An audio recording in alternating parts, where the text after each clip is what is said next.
Okay, देखिए बच्चों, last हमने एग्जाम्पल 7 कर लिया था इसका। ठीक है, एक्सरसाइज होमवर्क में दी थी मैंने, कंप्लीट दी थी या 8 क्वेश्चन दिए थे। ठीक है, सबसे पहले नेक्स्ट एग्जाम्पल देखते हैं। इसके एग्जाम्पल होने के बाद डाउट्स, उसके बाद आगे चलेंगे अगर डाउट्स हैं तो आप लोगों के। एग्जाम्पल 8 देखिए। लास्ट टाइम हमने सबसेट के बारे में बात की थी। सबसेट पता है क्या होते हैं? एक सेट को किसी दूसरे सेट का सबसेट कब कहा जाएगा? जब उस सेट के सारे एलिमेंट सेकंड सेट में लाई करते हैं। ठीक है, यहां पर हमें बोला गया हमें एक्स फाइंड आउट करना है फर्स्ट केस में कि वो एक्स है, बी का सबसेट होना चाहिए, एंड जो एक्स है आपका वो सी का भी सबसेट हो। तो सबसे पहले बी के जितने भी सबसेट बनेंगे वो हम निकाल लेते हैं। हमारे पास बी एक सेट है, ए बी एंड सी उसमें एलिमेंट है। तो सबसेट के लिए क्या फॉर्मूला होता है पहले वो बताइएगा। 2 raised to the power number of element, यानी कितने होंगे इसके सबसेट में एलिमेंट? 8 सबसेट बनेंगे, सॉरी पावर सेट में। तो इसके सबसेट कौन कौन से हो गए भाई? A B C, A B B C और A C A B C and 5। ये सारे के सारे किसके सबसेट हैं? बी सेट के। जिनको सबसेट की डेफिनेशन नहीं पता है उनके लिए मैं रिपीट कर देता हूं कि एक सेट को किसी दूसरे सेट का सबसेट कब कहा जाएगा? जब उसके सारे एलिमेंट उस सेट में लाई करते हो। जैसे इसके एलिमेंट ए उसमें लाई करता है तो सबसेट, बी उसमें लाई करता है सबसेट, सी भी उसमें लाई करता है सबसेट। समझ आ रही है बात? क्लियर? ठीक है, सी के ओर निकालिएगा। सी के अंदर दो ही एलिमेंट है, बी एंड डी। तो सबसेट के फॉर्मूले की अगर बात करें 2 raised to the power 2, answer कितना आया? 4।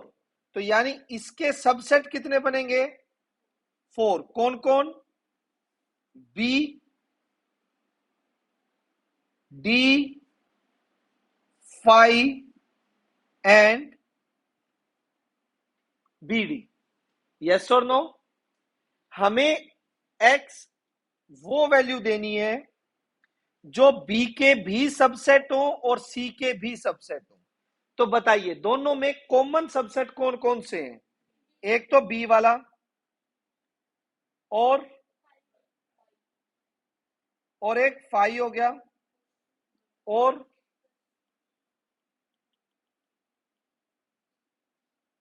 5 के अलावा कोई है? बस। तो फर्स्ट केस में एक्स क्या हो जाएगा? एक तो बी एंड 5।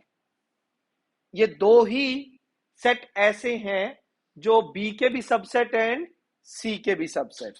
ये ही मुझे आंसर देना था। क्लियर है? सेकंड देखिए बेटा, सेकंड के अंदर क्या है? सेकंड में हमें ऐसा एक्स ढूंढना है जो ए का तो सबसेट हो बट बी का सबसेट ना हो। अब ए के सबसेट तो मुझे पता है, सॉरी बी के तो ये है। पहले ए के सबसेट तो निकालें कि ए के कितने सबसेट बनेंगे, पहले वो ट्राई करें। चलिए, ए आपके पास सेकंड पार्ट में ए सेट में एलिमेंट कितने पहले वो बताइए। ए बी सी डी, तो अगर मैं सबसेट के नंबरिंग पूछूं तो आपके पास फॉर्मूला है ना 2⁴ यानी कितने 16। 16 क्या बनेंगे इसके सबसेट, बेटा बनाने पड़ेंगे 16 के 16। स्टार्ट हो जाइए। ए बी सी डी, फिर दो दो की combination A B A C A D, फिर बी सी बी डी, फिर सी डी। दो दो की कॉम्बिनेशन कंप्लीट होने के बाद फिर तीन तीन की कॉम्बिनेशन के A B C B C D A C D और A B D. A B D नहीं बनाना, ए बी डी कितने हो गए 1 2 3 4 5 6 7 8 9 10 11 12 13 14 15 16। 15 एक तो 5 और 16 एक ये खुद। थोड़ा इधर हो जाओ बेटा, आपको नहीं दिखाई दे रहा, इस साइड हो जाओ थोड़ा, ये कॉर्नर में ही हो जाए। क्लियर है? आगे 16 ये किसके सबसेट हो गए ए के। अभी क्वेश्चन पढ़ते हैं लेकिन बी वाले एक बार यहां नीचे दोबारा लिख लेता हूं मैं। बी के जितने सबसेट थे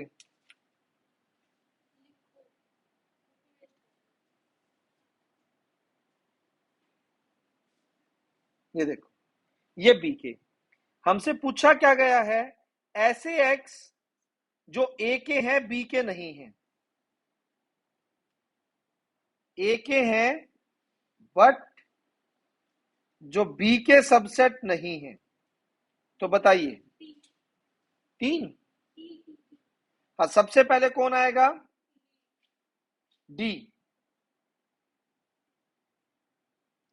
next A B A C B, yes A D B D C D, next B C D, next A B D A C D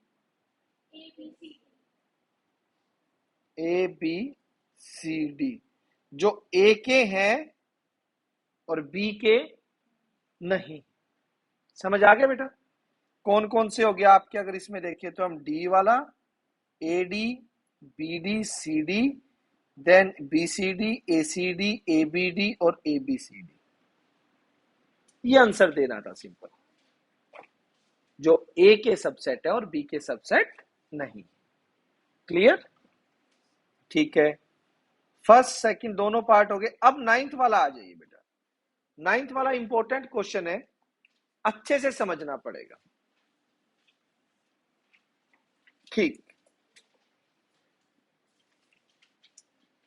अब देखिए ध्यान से। फॉर एग्जाम्पल अगर मैं ये बोलता हूं, अरे पूजा आपने मुझसे झूठ बोला, ठीक है, अगर मैं नॉर्मली ये बात बोलता हूं तो ये पूछेगी रीजन कब बोला और क्या बोला। नॉर्मल सी बात है। अगर मैं ये बात बोलता हूं या ये बात मैं बोलता हूं कि पूजा हमेशा सच बोलती है, तो ये कभी मुझसे नहीं पूछेगी। कभी पूछेगी सर मैंने सच कब बोला? ऐसा कभी नहीं होगा। ट्रू को प्रूव करने के लिए हमें जर्नल चलना पड़ता है, कोई रीजन नहीं देना पड़ता, उसको एज इट इज प्रूव करना पड़ेगा।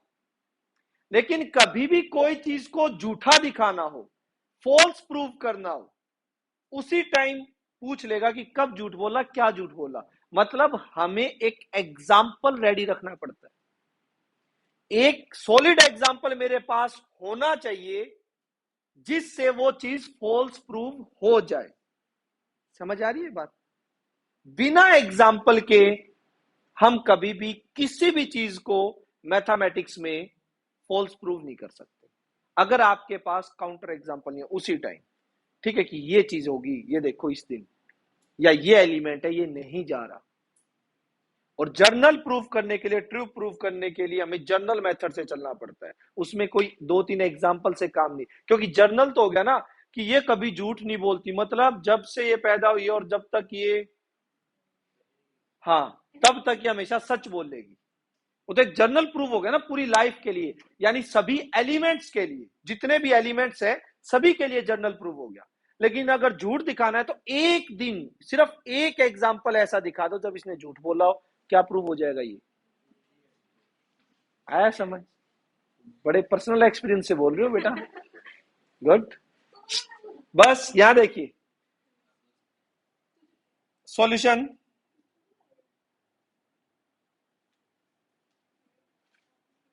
फर्स्ट तो याद रखिएगा, इस क्वेश्चन में जब भी झूठ प्रूफ करना होगा मैं एक एग्जांपल दूंगा और ट्रू के लिए जर्नल लेके चलूंगा। क्या बोला है? In each of the following determine whether the given statement is true or false. If it is true prove it, or if not give an example. ध्यान से देखिए, ये कह रहा है फर्स्ट केस में कि कोई एलिमेंट है जो ए से बिलोंग कर रहा है और ए बी से बिलोंग कर रहा है, तो जरूरी है क्या वो एक्स भी बी से बिलोंग करे? सोच के देखो एक बार, बुक में मत देखना, खुद का माइंड यूज करो कि भाई आपके पास ए मैंने एक सेट लिया 1 2 3 है, जिसमें बी एक सेट लिया जिसके अंदर 3 4 और ब्रैकेट के साथ 1 2 3 है।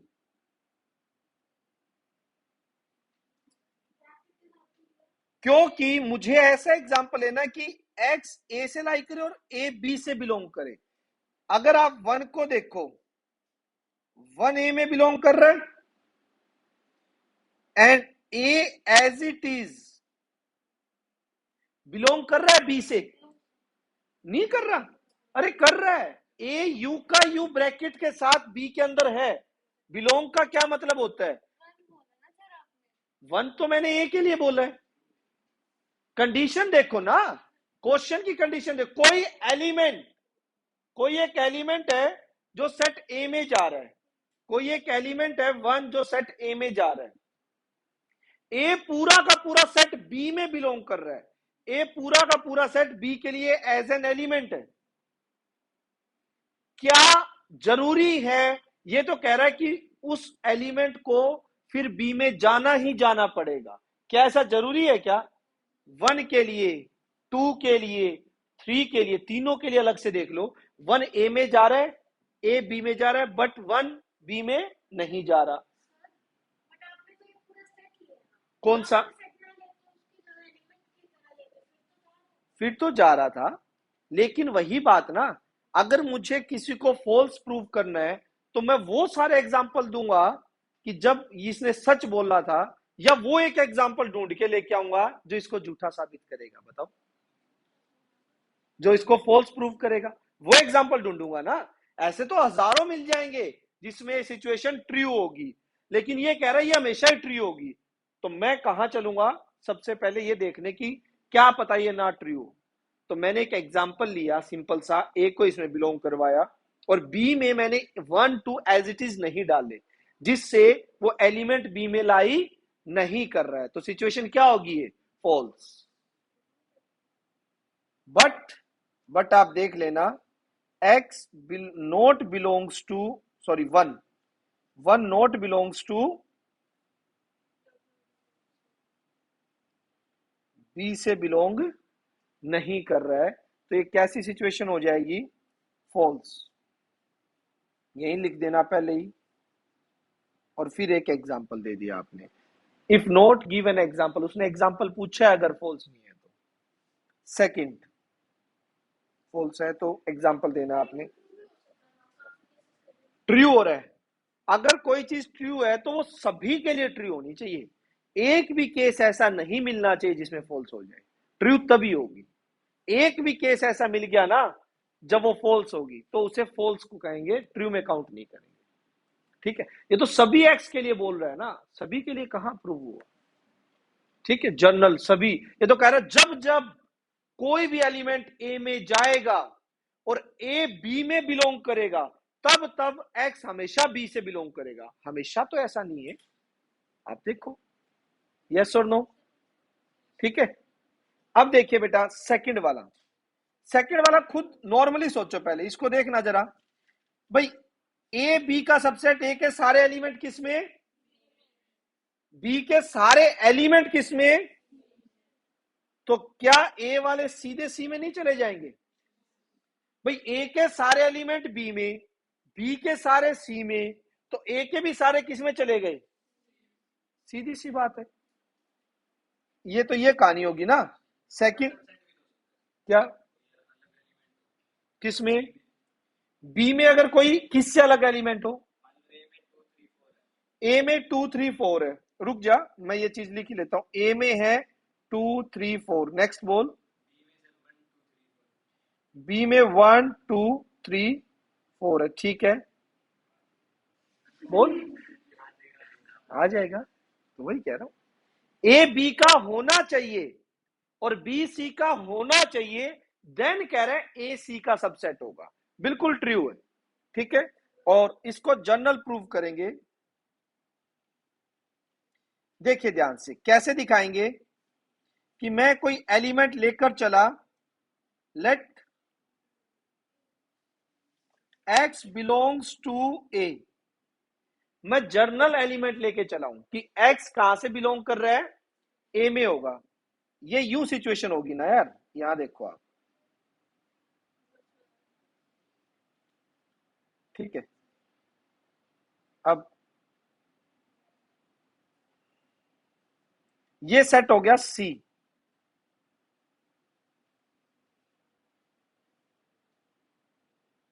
ये सेट हो गया बी,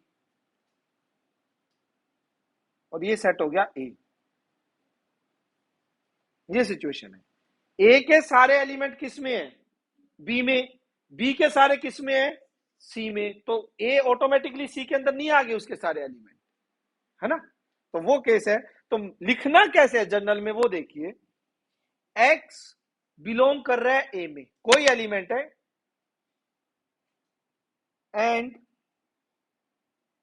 ए सबसेट है बी का, सो दिस इंप्लाइज एक्स किस में बिलोंग करेगा, बी में भी करेगा, क्योंकि एक्स के सारे एलिमेंट किस में जा रहे हैं, बी में, एंड अगेन अब लिख सकते हैं एक्स बी से बिलोंग कर रहा है, एंड बी किसका सबसेट है, सी का, तो दिस इंप्लाइज एक्स बिलोंग किस में कर जाएगा, सी में।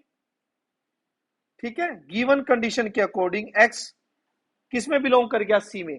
अब आप खुद देखिए एक्स मैंने लिया कहां से था, एक्स कोई जर्नल एलिमेंट था किसी सेट ए का, किस सेट से लिया था एक्स, ए से, वो आ किस में गया कंडीशन से, बी, बी से होते हुए किस में आ गया, यानी इस तरह से अगर मैं दुनिया का कोई भी एलिमेंट उठाऊं जो किस में बिलोंग करता हो, ए में बिलोंग करता हो, उसको प्रूव किया जा सकता है वो किस में भी जाएगा, सी में भी जाएगा। तो इससे क्या प्रूव हो गया कि ए के सारे एलिमेंट किस में चले जाएंगे, सी में। ए किसका सबसेट हो गया, सी का, यानी यहां से लिख सकता हूं कि दिस इंप्लाइज फॉर ऑल, ये फॉर ऑल का सिंबल है, वी करके क्रॉस कर देना, फॉर ऑल, सारे के सारे एक्स जो ए सेट में जाएंगे, दिस इंप्लाइज वो सारे के सारे किस से बिलोंग कर जाएंगे, सी सेट से। तो ए किसका सबसेट हो गया, सी का, ए किसका सबसेट हो गया, सी का। जर्नल में इतना प्रूव करना पड़ेगा आपको भाई, सच प्रूव करना या सच्चे बने रहना, झूठ के लिए तो एक एग्जांपल दो, कहानी खत्म, अगला बोलेगा ही नहीं। लेकिन सच को पूरा एक्सप्लेन करना पड़ेगा कोई चीज ट्रू है तो, क्योंकि इसने पहले ही बोला है ना, if it is true prove it, if not give an example. Third पे चले भाई, किसी भी बच्चे को फर्स्ट सेकंड में कोई डाउट है? पक्का? थर्ड, थर्ड एक बार आप देखना मत कहीं से भी, सिर्फ अपने माइंड में सोचिए कि भाई ए बी का सबसेट नहीं है, मतलब ए में कोई ऐसा एलिमेंट है जो बी में नहीं जा रहा। कुछ कॉमन हो सकते हैं, मैं आपको इसका वेन डायग्राम से भी एग्जांपल देता हूं, आपको बहुत अच्छे से समझ आएगा।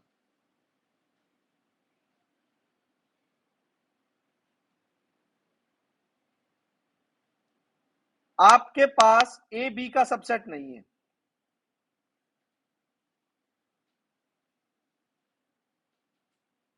ये सेट हो गया ए और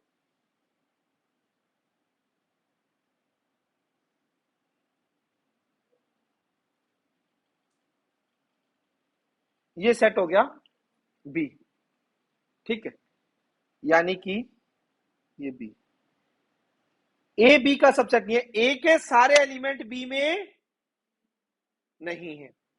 अलग अलग कुछ कॉमन हो सकते हैं, बट ए के सारे एलिमेंट बी में नहीं है। बी सी का सबसेट नहीं है।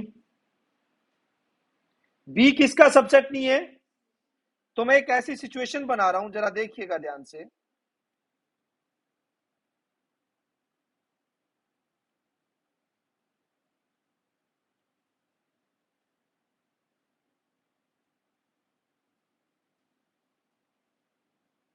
ठीक है,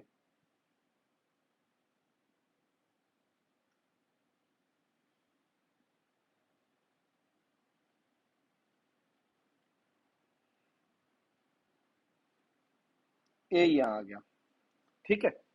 अब सी ऐसा सेट ले रहा हूं जो बी का सबसेट नहीं है, लेकिन ये कह रहा तो वो ए का, ए सी का भी नहीं बनेगा। पहले आप सिचुएशन देखिए कि ए जो है वो बी का सबसेट नहीं है, ए के सारे एलिमेंट बी में नहीं है, और बी जो है वो सी का सबसेट नहीं है, ठीक है। तो ए सी का सबसेट नहीं होगा, पहला केस। पहला केस, अगर आप सी ले लेते हो यहां पर, तो इसकी बात सच है, तो इसकी बात सच है कि ए के सारे एलिमेंट बी में नहीं है, ए के सारे एलिमेंट बी में नहीं है, बी के सारे एलिमेंट सी में, बी के सारे एलिमेंट सी में नहीं है, तो ए के भी सारे एलिमेंट सी में नहीं मिलेंगे। ये तो पहला केस है जो इस बात को ट्रू प्रूव कर रहा है। बट ऐसा ही थोड़ी ना, ये केस अगर ऐसे बनाऊं मैं, जरा ध्यान से सोचिए, ये केस मैं बना रहा हूं यूं, सी बना रहा हूं यूं। अब देखो इस सिचुएशन को, अब क्या हुआ, जल्दी देखिए।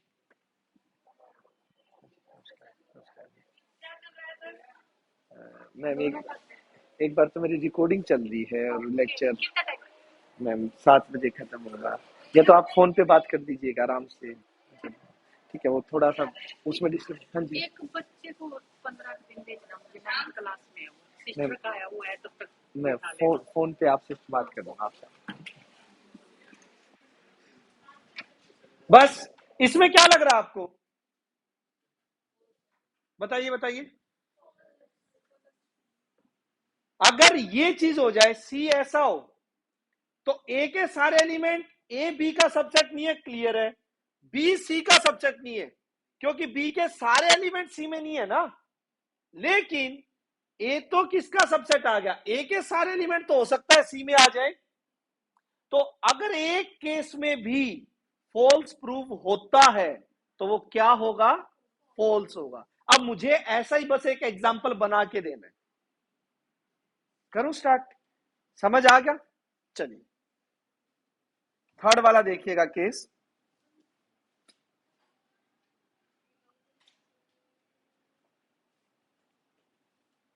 कि उन्होंने ये दिया थर्ड में,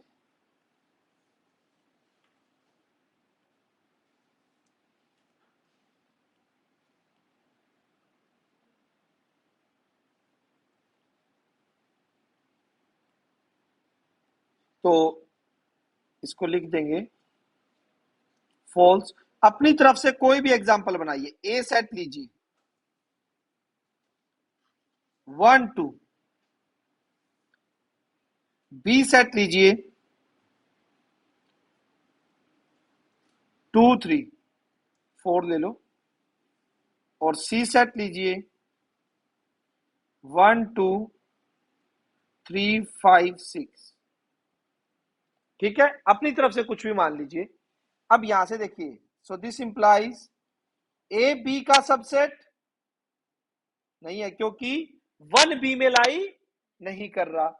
एंड बी भी सी का सबसेट नहीं है, क्योंकि बी के सारे एलिमेंट सी में नहीं है। बट ए तो कहां लाई कर रहा है?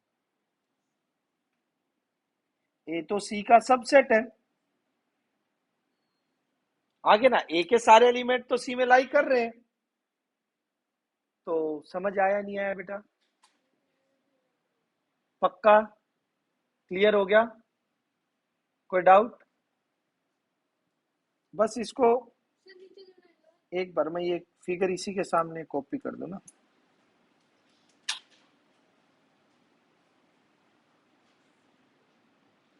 इसी के साथ रहेगी तो ध्यान रहेगा आपको। सारा कहां से आ गया ये? चलो ऊपर समझ जाओगे। बोलो क्या करना था, बताओ क्या करना था, क्या पूछ रहे आप?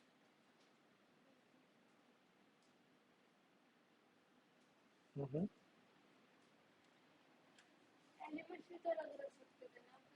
किसमें? हाँ ठीक है, बी के जो सी में होते ही ना, ए वाले सी में लाई करवा देते। हाँ बिल्कुल।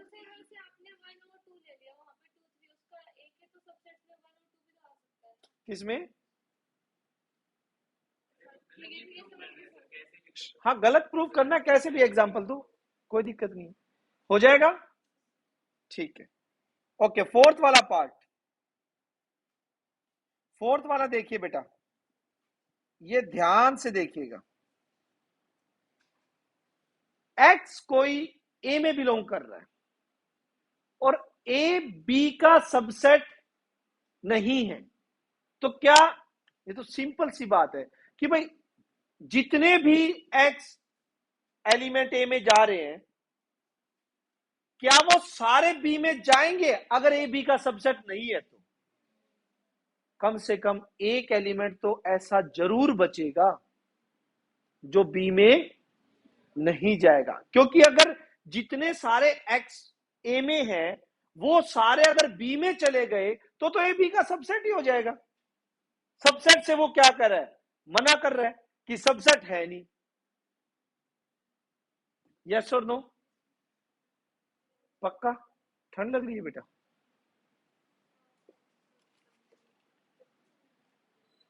तो यहां से एग्जाम्पल क्या दोगे? एग्जाम्पल क्या दोगे इसमें? 1 2 3 किसमें? ए में लीजिए।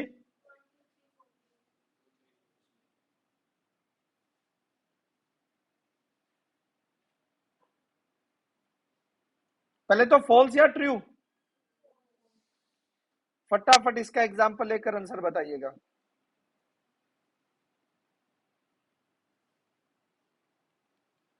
कि ए मैंने मान लिया 1 2 3 एंड बी मैंने लेट कर लिया 2 3 4 लेट कर लो। So this implies 1 belongs to A and A is not subset of B, so 1 not belongs to B। तो ये क्या हो गया? फॉल्स। इसने कहा फिर भी जाएंगे बट नहीं जाएंगे। आ गया समझ? कोई डाउट? पक्का हो जाएगा? चलें आगे। फोर्थ के बाद नेक्स्ट है फिफ्थ। क्या कहता है फिफ्थ भाई? सोचो फिफ्थ के लिए।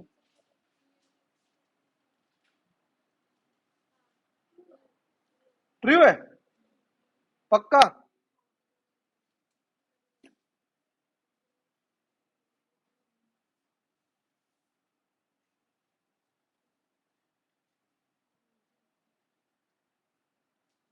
सोचिए भाई कि ए बी का सबसेट है। पहले आपको यूं समझा देता हूं इसको।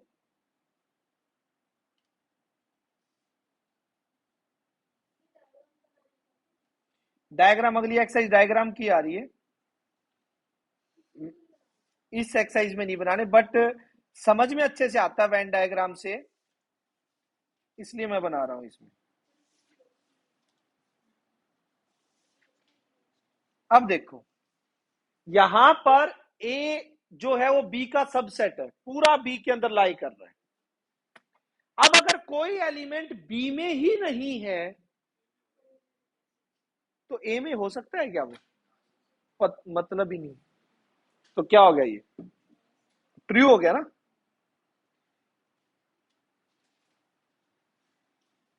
ट्रू हो गया। अब ट्रू में तो मेरे को प्रूव करनी पड़ेगी जनरल ये बात, ठीक है? चलो हम प्रूव करते हैं। देखिए नाउ गिवन है मुझे कि ए सबसेट है बी का एंड एक्स बी में बिलोंग नहीं करता। टू प्रूव करना है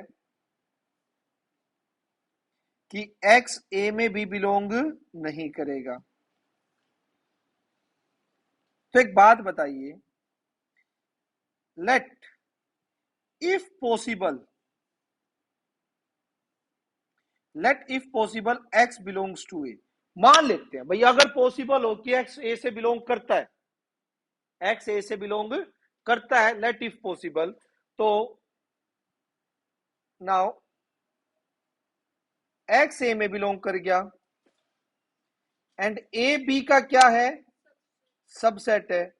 सो दिस इंप्लाइज एक्स किस में भी जाना चाहिए, बी में। But this is contradiction to given condition. ये तो जो दी हुई कंडीशन है उसके साथ कॉन्ट्राडिक्ट हो गया। याद करो फर्स्ट 10th क्लास में फर्स्ट चैप्टर में रियल नंबर्स में भी हमने कॉन्ट्राडिक्शन से रूट 3 कोई रैशनल प्रूव किया है ना, यस और नो? तो वही काम है इसमें। हम मान के चले कि मान लीजिए लेट इफ पॉसिबल एक्स ए में जा रहा है। अगर एक्स ए में जा रहा है, ए बी का सबसेट है, तो एक्स को कहां जाना पड़ेगा, बी में भी जाना पड़ेगा। बट गिवन कंडीशन के साथ ही कॉन्ट्राडिक्ट हो गया ना ये तो। गिवन कह रहा है एक्स बी में लाइक कर ही नहीं रहे। सो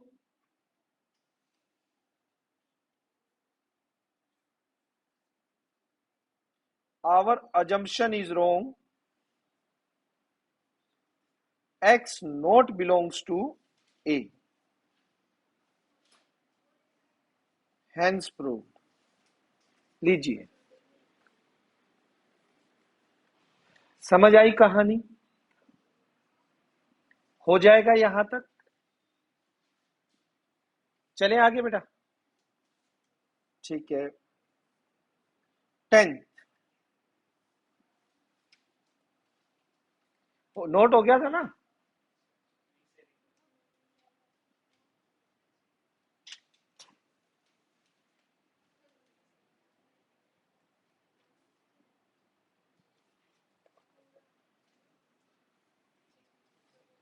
हो गया ठीक। अब देखिए बच्चों 10 ये कह रहा है if two finite set have m element. मैंने मान लिया a एक सेट है जिसमें नंबर ऑफ एलिमेंट कितने हो गए, m। b एक सेट है, नंबर ऑफ एलिमेंट b में कितने हो गए, n। ठीक। अगली लाइन क्या बोल रहा है, ध्यान से सुनिएगा। The total number of subset of first set is 56 more than total number of subset of second set. यानी कि number of subset of A is equals to 56 plus number of subset of B. Yes और no? Line यही कह रही है कि total number of subset of first set, पहले set में जितने सबसेट होंगे वो 56 मोर है total number of subset in B. अच्छा, सबसेट निकालने का फॉर्मूला पता है आप लोगों को? 2 रेज टू द पावर बेटा एन, जितने नंबर ऑफ एलिमेंट होते हैं. तो फर्स्ट में कितने एलिमेंट हैं? एम. तो 2 की power m is equals to 56 plus 2 की पावर एन, क्योंकि सेकंड में कितने एलिमेंट है? एन है. 2 raise to the power m minus 2 raise to the power n. Clear? 56 को यूं लिख सकता हूं 8 इंटू 7. इस टाइप की इक्वेशंस को इक्वेट करके सोल्व किया जाता है. 9th क्लास में काफी इक्वेशन आती थी जिनको हम इस तरह से सोल्व करते थे. जरा देखिए, एम और एन की वैल्यू निकालनी है. क्या आप 8 को लिख सकते हो 2 की 3 और 7 को 2 की 3 माइनस 1? ऐसा क्यों लिखा? क्योंकि उस साइड जो भी था वो 2 की पावर में था. क्या चीज? ये चीज आ जाएगी ना इक्वेट करने में. जिसकी भी पावर में उसके फ्रैक्शन में तोड़ना है, सीधा सा. जिसकी भी पावर में हो 2 की, हाँ उसी की फैक्टर में. 3 क्या होता था 3 के उसमें देखते, 4 का होता था 4 के उसमें देखते, 5 का होता था 5 के उसमें देखते. और नंबर पक्का ऐसा मिलेगा, बनेगा जो इस टाइप से बनाएगा. ये मैं इसलिए सिखा रहा हूं क्योंकि ऐसी ऐसी काफी आएंगी आगे. ठीक है, समझ आ गया? तो यहां से 2 raise to the power m minus 2 raise to the power n. अच्छा, एक काम करो, ये सेम बनाने के लिए क्या मैं यहां पर 2 की पावर n से मल्टीप्लाई और डिवाइड कर सकता हूं सिर्फ फर्स्ट वाले को सेम बनाने के लिए, ताकि 2 की पावर n कॉमन आ जाए? क्या चीज? माइनस उसके साथ है ना. इधर सुनो, इधर 1 रखना है ना कॉमन आने के बाद, इधर 1 होना चाहिए. हाँ तो कॉमन वो सिंपल भी ले लेता. अगर मैं सीधा ये लिखूं, सीधा ये लिखूं 2 की पावर n कॉमन ले लिया, 2 कॉमन नहीं आएगा. 1 डिवाइड बाय, ये बात समझ आई सभी को?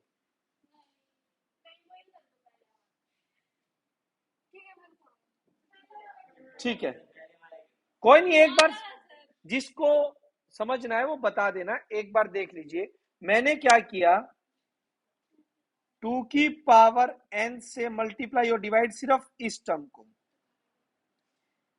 इसका फायदा क्या हुआ? 2 raise to the power n दोनों से क्या आ गया? 2 की पावर m, 2 की power n minus 1. 2 raise to the power 3, 2 raise to the power 3 minus 1. Clear है यहां तक? ये सिचुएशन बनाई ना वहां पे. अब एक बात बताओ, 9th क्लास का रूल है, अगर एक्सपोनेंट बेस सेम है तो 2 की power m minus n 1, 2 raise to power 3, 2 raise to power 3 minus 1. Yes और नो? क्लियर है? इतना आने के बाद इक्वेटिंग पावर बोथ साइड, या इक्वेटिंग बोथ साइड, n की वैल्यू कितनी आ गई? m माइनस n कितना आ गया? 3. m कितना हो जाएगा? 3 प्लस कितना हो गया?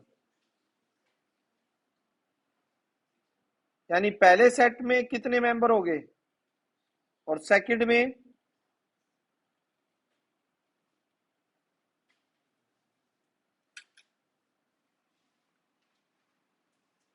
बताइएगा, समझ आया? Chapter number 6, linear inequality, equating वाला सिस्टम वहां भी समझाऊंगा। वहां भी कम से कम भी 10 क्वेश्चन ऐसे होंगे जहां आपको इस हिसाब से सोचना पड़ेगा। ये नहीं है मतलब इक्वेटिंग फैक्टर बनाने पड़ेंगे वहां पे। ठीक है, चले आगे। अब सबसे पहले मुझे ये बताइए आप लोग, डाउट्स, अगर कोई भी, क्या इक्वेट इक्वेट इक्वेट कराने से ये कितना हो गया और ये, समझ आई कहानी? सुनिए बच्चों, क्या एक्सरसाइज 1.2 होमवर्क में किया आप सभी ने? पक्का? कोई डाउट आया उसमें? है डाउट? बोलो। फर्स्ट का फोर्थ,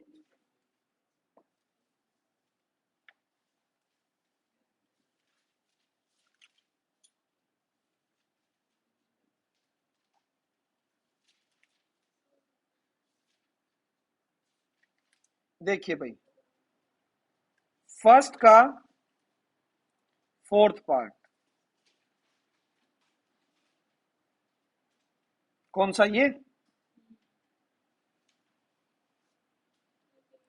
क्या चेक करना है?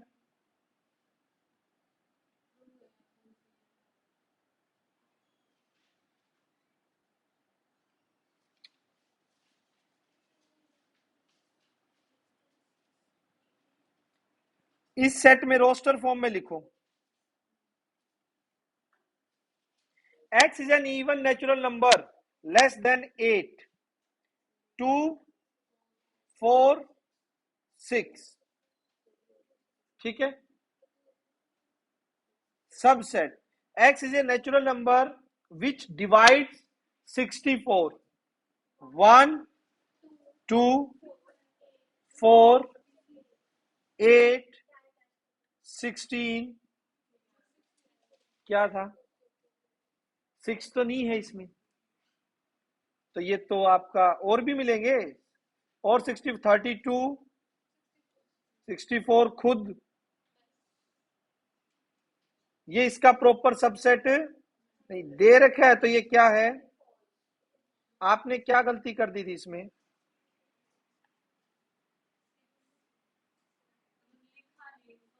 सोच लिया कि 6 आएगा, सोचने से नहीं, लिखा करो। किसी और बच्चे का जो होमवर्क दिया था उसमें कोई डाउट हो? बताइए बेटा, आप क्या हो गए? आप दोनों के हो गए थे इधर? हिमांश, इधर आपने किया होमवर्क बेटा? क्यों? बुक आज ली है? कोई नहीं, बुक ना हो तो मेरे से पीडीएफ मांग लिया करो, मैं पीडीएफ सेंड कर दूंगा होमवर्क की। ठीक है, डेली करो, नोट्स बनाओ अच्छे से। अच्छा, पहले तो आज का होमवर्क, उसके बाद आगे चलते हैं। नहीं नहीं नहीं, अच्छा 8 तक दिए थे ना, तो इसकी एक्सरसाइज या क्वेश्चन नंबर 9, 10, 11, 12 ये करके लेके आने हैं, और ये इंपॉर्टेंट भी है 12th वाला। ठीक है, वैसे मैंने दोनों एक्सरसाइज के शायद सॉल्यूशन भी सेंड कर दिए थे। वो एग्जाम्पल है, लेकिन है एक्सरसाइज ये क्वेश्चन, वो एग्जाम्पल देख के तूने बंद कर दिया होगा। ठीक है, पता है क्या है? वो बुक है ना जो दूसरी है इनकी, उसमें क्या इसके जो एग्जाम्पल है उसके क्वेश्चन है, जो उसके क्वेश्चन है इसमें एग्जाम्पल है, उल्टा है जिससे मैंने सेंड किए। ठीक है, और वो थोड़ी पुरानी है तो आगे पीछे मिल सकते हैं उसमें क्वेश्चन, तो वो जरा ध्यान से देख लेना। नेक्स्ट, वेन डायग्राम देखिएगा।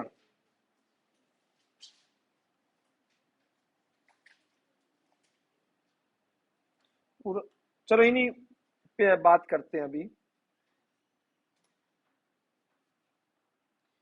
नेक्स्ट टॉपिक स्टार्ट हो रहा है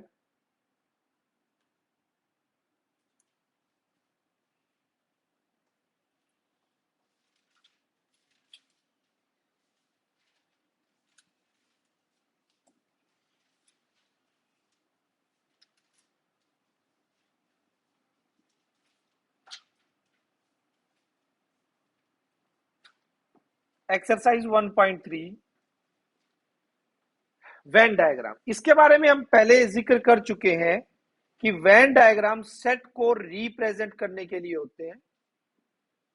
आप कभी भी कोई भी एक सेट बनाते हैं, मैंने एक सेट लिया जिसके अंदर ए बी सी, बी मैंने एक सेट लिया जिसमें ई एफ एक्स, सी एक सेट लिया ए ई वाई जेड,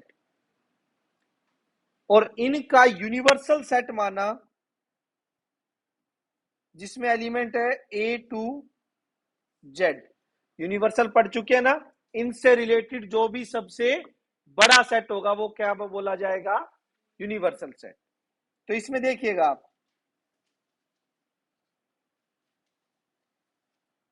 ये यूनिवर्सल सेट होता है इन छोटे छोटे सेट से रिलेटेड जो रेक्टेंगल की शेप में बनाया जाता है। इसमें सारे के सारे आपके ए टू जेड आ गए। क्लियर? पहला सेट ए, जितने भी सेट होते हैं वेन डायग्राम में वो सारे सर्कल से रिप्रेजेंट किए जाते हैं। ए सेट में कौन कौन से एलिमेंट आ गए भाई, बी सी और ए यहां लिख रहा हूं मैं क्योंकि इसका काम है आगे। ठीक है, बी सेट एक लिया मैंने, बी सेट, इसमें आगे ई एफ एक्स। एक सेट है कौन सा, सी सेट, उसको मैं यू लिखूंगा, पता होगा क्यों किया ऐसा।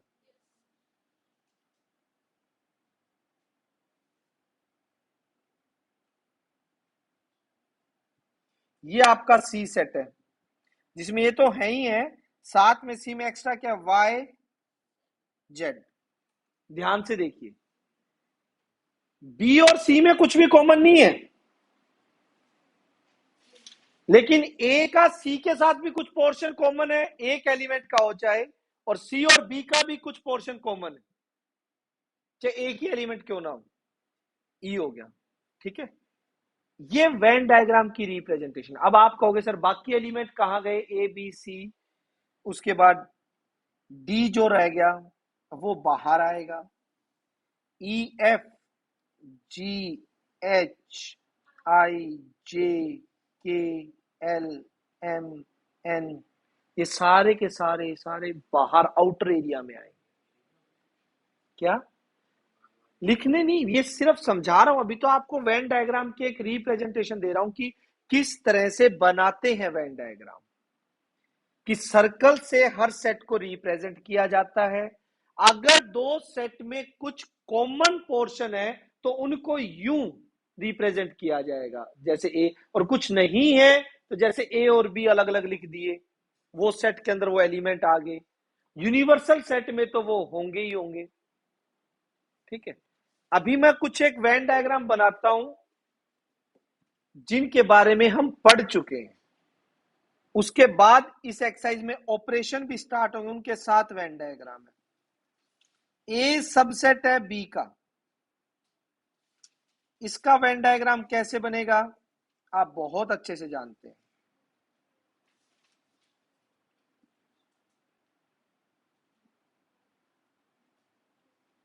बाहर कौन आ जाएगा, बी, और ये प्रॉपर सबसेट है, क्या आ गया, ए। ठीक है,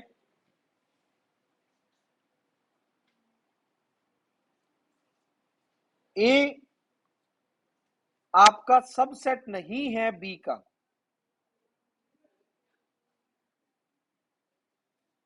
ए is not subset of B, ये दो तरीकों से रिप्रेजेंट किया जा सकता है। कैसे इसका वेन डायग्राम रिप्रेजेंट करेंगे आप?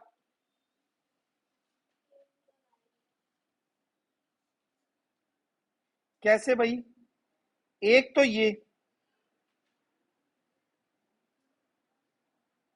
दिस भी बी और ये ए हो गया, ठीक है, ए सबसेट नहीं है, कुछ भी कॉमन नहीं है।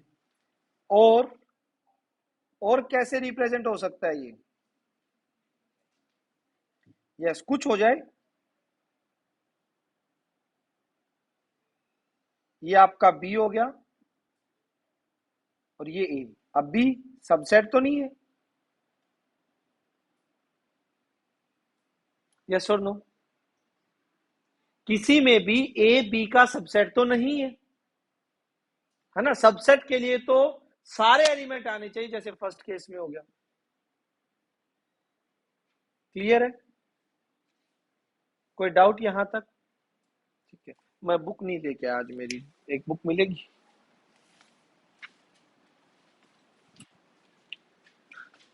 नेक्स्ट जी, ऑपरेशन से पहले, ठीक है, operation on A set.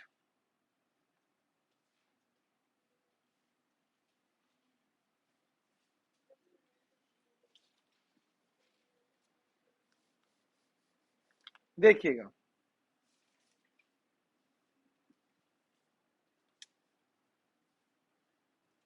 Heading डालिए ऊपर, काफी इंपॉर्टेंट है ये।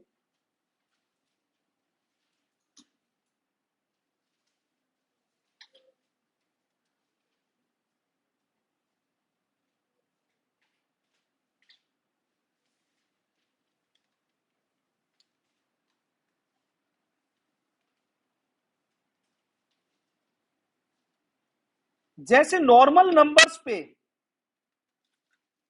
आपने ऑपरेशन पढ़े हुए हैं, एडिशन, फंडामेंटल ऑपरेशन होते हैं ना, आपने एडिशन, सब्ट्रैक्शन, मल्टीप्लिकेशन, डिवीजन, ऐसे ही कुछ ऑपरेशन सेट पे डिफाइन है, जिनमें पहला ऑपरेशन है यूनियन ऑफ अ सेट। लिखिएगा फर्स्ट, क्या चीज?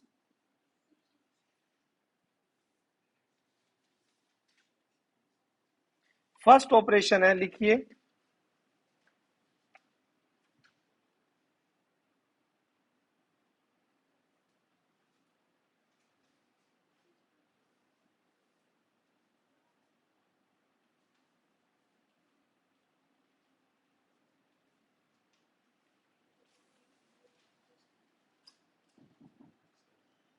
हम्म,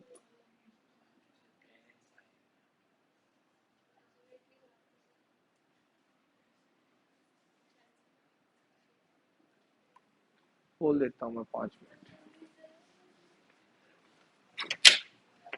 अच्छा, नमस्कार मैम।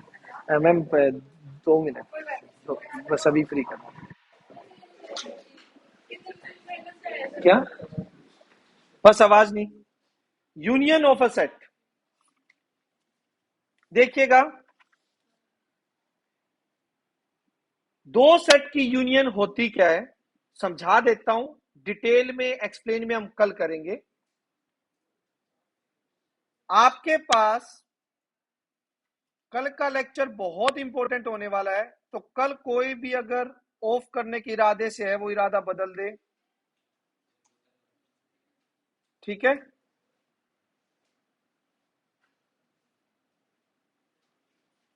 ए एंड बी, दो सेट की यूनियन में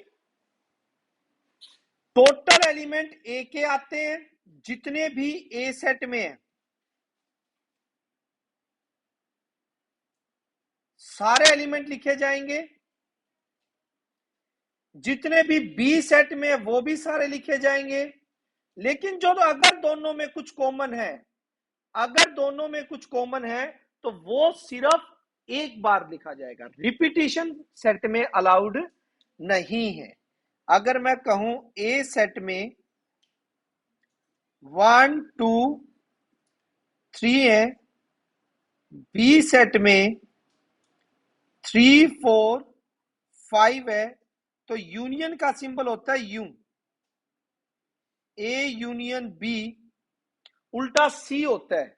ये तो यूनिवर्सल सेट होता है बिल्कुल, यू यू बी, और इसमें 1 2 3 वन टाइम, 4 एंड 5, जो कॉमन होता है उसे सिर्फ एक बार लिखते हैं। आ गया समझ? ये है बच्चों, इसके बारे में डिटेल स्टडी कल करें, कल सारे ऑपरेशन हो जाएंगे आपके, कल बेसिक होगा बहुत इंपॉर्टेंट, ऑफ ना करें कल कोई भी। और बेटा आप लोग जितने भी लेक्चर पेंडिंग है वो सारे सुन के आए तो आपको पूरा समझ आएगा। आप नंबर ऐड करवा ले, आज वाला लेक्चर भी ग्रुप पे सेंड होगा, आप अपना नंबर ग्रुप पे ऐड करवा ले, ठीक है।